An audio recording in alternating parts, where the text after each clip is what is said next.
Now, when I showed you in a prior video those 3 intelligent stretches, I showed you that you can actually stretch the back by pulling away from a wall and using your body as leverage. So in this way, I've got a really heavy chest, my hands are on it, it's not going anywhere. It wouldn't go anywhere if I wanted it to go anywhere, but here I'm getting a great stretch through my latissimus dorsi, the muscles in my back. My lower back is also getting a little bit of a stretch, even getting something around my hips and through my arms and shoulders. So that is one way to get a back stretch. Another way to get an easy low back stretch is come here. You can do this sitting in a chair as well, but we're gonna round the back. So this cat-cow back, which is borrowed from yoga, and then come down. And so we round through the back, hollow out, ribs to hips, and then release and come back into a lengthened back and actually arching the back. So really going into mobility here. And release, tailbone sticks out, chest and shoulders are up. And one more time, curl, round, and then release. Nice job. Okay, so from there, think of what we've done. Neck, upper back, and shoulders a little bit. We've done across the front of the chest. We've done some bicep stretching. We'll go a little bit further into biceps right here. So we're getting into the wrist. If you go straight with that arm, you get a little bit more across that bicep. And again, we're not gonna hyperextend the elbows, so we're not gonna get a great stretch through the biceps. And really, that's okay. Your biceps are probably something that gets sore least of all, unless you've been moving, carrying heavy boxes repeatedly.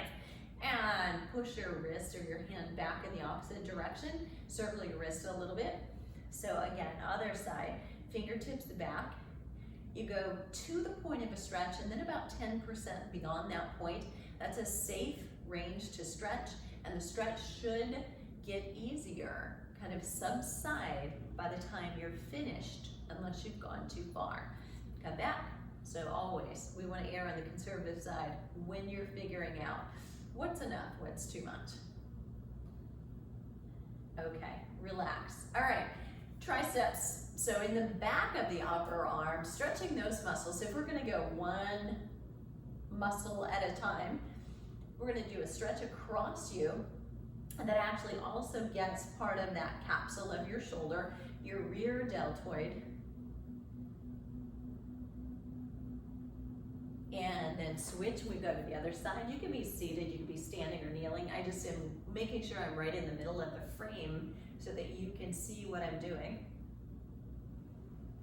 And again, exhale. That piece is really important. So often when we're holding stretches, it's really easy to hold your breath. It's almost a natural reaction. So you've got to fight it, get there, make sure you're taking a few deep breaths.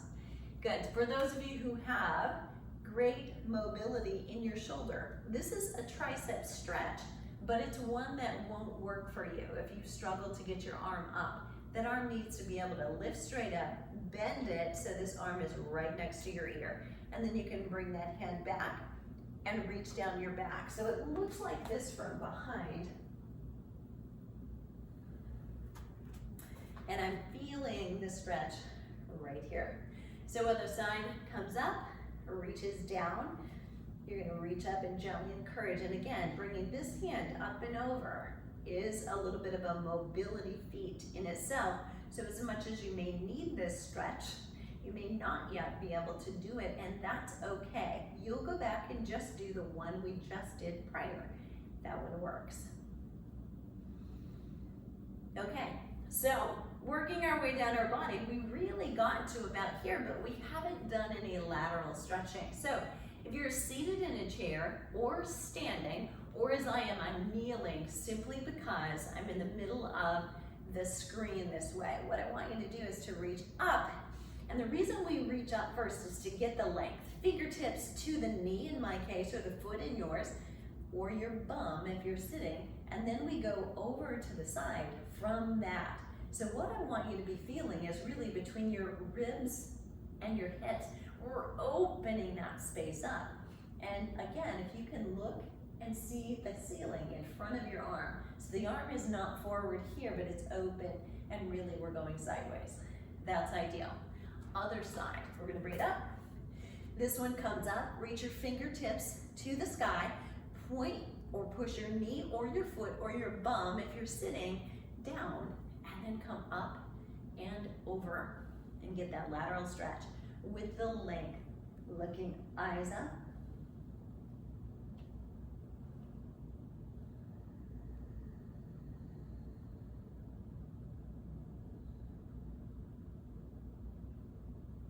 And then relax. Nice job. Okay, so now we're here. We're gonna stretch those hips. So if you're sitting in a chair, you can stay there if you're comfortable. If you are standing, I'd love you to come with me, and here's what we're gonna do. I'm gonna put my fingertips on something for balance, but I'm gonna bring this leg up right above my knee. I'm on my standing leg, on my heel, sitting down. And I wanna point that knee as far out and down to the floor as I can, so that I'm feeling the stretch right here in this leg and this bum as the leg is crossed. That's your piriformis muscle. If you know that muscle all too well, it may be, unfortunately, that you've learned it at physical therapy. So doing this stretch frequently is a great way to avoid physical therapy. Same thing, other side. So this crosses over. Sit down so that your weight is on your heel of your standing leg. So I want you to hear that again. The weight-bearing foot should be holding your weight on your heel, not on the ball of your foot or the toes. If you're forward, you're gonna feel that stress in the knee. If you're backward, you're gonna put that stress in the bum, which is where it needs to be. Point that knee out to the side. You'll feel this hip open up even more. Breathe out and feel those muscles relax. Nice job. Okay, come up and out. That also gets into your lower back. If you're a little tight there, you know that already, right? Standing position, if you need to.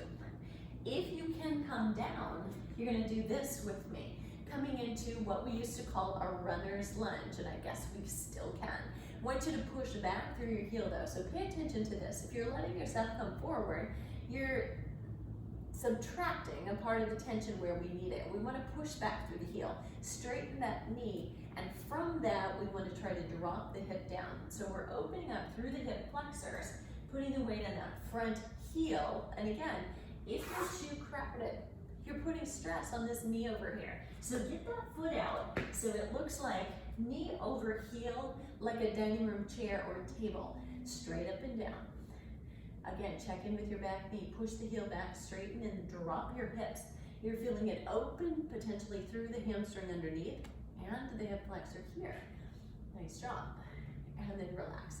And you can switch that. So we're gonna move one foot forward, the other one back, and I'm gonna keep you here on this side of me so that you can see the difference. Lift the leg, push back through the heel, straighten the knee, and drop down. Now, while you're here, what are we focused on? The legs, right? We're focused on the quadriceps in the front of the hip. We're getting to the hamstrings a little bit and to the glutes and opening up your hips. But I also want you to think consciously about keeping those shoulders down away from your ears. So sit and drop those hips in. And keep that breath nice and easy. Good. Great job. Good, and relax, and you can drop this in and down. You can come all the way down and to the floor. And you absolutely can take a traditional stretch. So the hamstring stretch, just in a seated position, we always now fold this knee in. We've been doing that for the last 20 years, but you'll still see some people flip that leg back. We actually don't want to do that because it puts a little torque on the knee that we just don't need. So sitting here, what I want you to do is to inhale. You're going to exhale and take your sternum toward your shoelaces. And if you're feeling really tight, you have limited range of motion and can't touch your toe, try a towel or a belt and pull yourself forward, but keeping the back as tall as you can. So we're not after rounding the back, which would be more of a back stress, actually, than a stretch, but we're after stretching the hamstrings as they go into the hip and bringing your toes back. So you're feeling a stretch potentially through the calf as well. And that happens just from sitting upright, but not when you melt through the back. Switch sides. Other leg comes over, and if your knee is not comfortable with this, sometimes you can get away with letting that just be much looser and out in front for you. We're gonna bring yourself forward, sit on your sit bones, tall through the back, come forward only as far as you can, where you're feeling that your sit bones are down, your back is flat, your shoulders are down, and you can breathe through this. Pull the toes back. You'll feel a greater stretch through that entire kinetic chain of your lower leg and of potentially your glutes and your hamstrings a little bit as well. Breathe through it.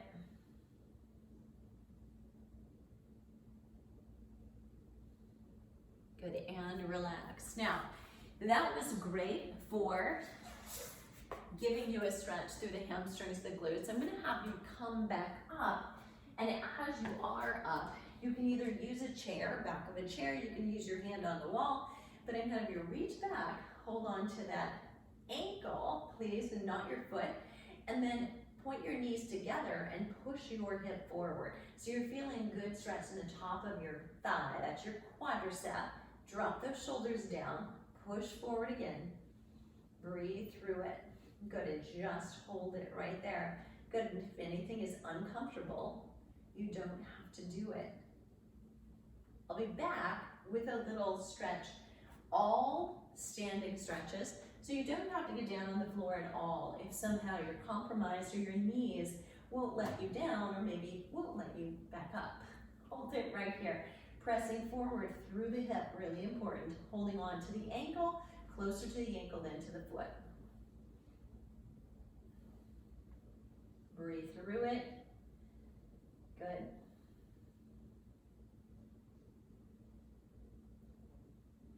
Nice job. Now, something that isn't often done or taught, but I'm going to point out to you. Two things. First, we start with the calf. So in a lunge position, pressing that heel down into the floor, that's important, and then pushing your hip forward. So we're getting a little hip flexor stretch, which we can all use for all the sitting now, we all do. But push that heel down, holding this stretch. There are two calf muscles. So the large one we can see on the top, we're stretching right now. That's your gastrocnemius, right? We call it gastroc for short because it's a mouthful. We hold that, but then what we actually want to do is bend your back knee, leaving the heel down, and then just tuck that hip under again. And as you do that knee bent stretch, we are now stretching the muscle underneath the gastroc, which is called the soleus muscle. For women in particular, generally after the age of 35 into your 40s, we start to lose strength and power in our soleus, and it's responsible for beginning to shuffle and falls that happen earlier and earlier unless you're exercising your soleus specifically by intention. So again, other side, straight leg, heel down, engage your core and push that pelvis forward so you've got to stretch through your hip flexor and back through that straight back leg. So check in, straighten it out right now. And this may not be much of a stretch. So unless you've done some stair climbing or done a lot of hiking recently, or you are a toe person, you spend a lot of time exercising and always on your toes, you may not be tight enough to feel this. Now I want you to bend that back knee and then tuck the hips again, just to incorporate inner thigh or this anterior part of your hip as well, but the heel's still down, bent knee. So check in with that. Drop your shoulders, relax them, breathe. Next, we're holding that for 15 seconds. But last but not least, what I want you to focus on is your mobility at your ankle. So we just did some mobility, but I'm going to have you take it a little bit further, because now it's all about positioning so that we can keep that heel down and get as dramatic a stretch as possible with the heel down, coming down. So we're looking for a dramatic stretch here, and that can be really good for supporting your ability to pull those toes up when you're actually forcefully moving them on your own with the muscle, not with a stretch. So when we walk, toes up, and then we roll through it. As we get older and we lose that we begin to shuffle. We don't pick the toes up. And part of that is simply weakness and immobility that occurs with age around the ankle. We've been walking on these things since we were 1 year old, give or take, all of us. So that's a lot of beating, right? And depending on what you've done in your life, lots of jump roping, lots of running, lots of sports that were higher in impact, they've taken some heat, right? So we need to really be taking good care of them with mobility, with circles, drawing them around. You don't have to do this in a standing position, but it's a great balance tool as well. Drawing big circles, turning the soles of your feet toward each other, and working on turning them away from each other. That one's not easy to do on one leg, but those kinds of movements can be very helpful for you. So there you have it. Really, it's a toe-to-head stretch, a little bit longer, right, when you actually take your time and do it. But once you've got it, you don't need to watch me do it. It's just thinking about from the neck to the shoulders, to the chest, to the arms, to the back, to the hips, to the side, to the front of your thigh, the back of your thigh, your calves, and your ankles. Head to toe, it's all organized for you. You can't forget the parts. They're there with you every day. Let me know if that was helpful, and I'll see you on the flip side. By the way, if you need standing only, I'll be back to share that with you, or so that you can share that with a loved one who does need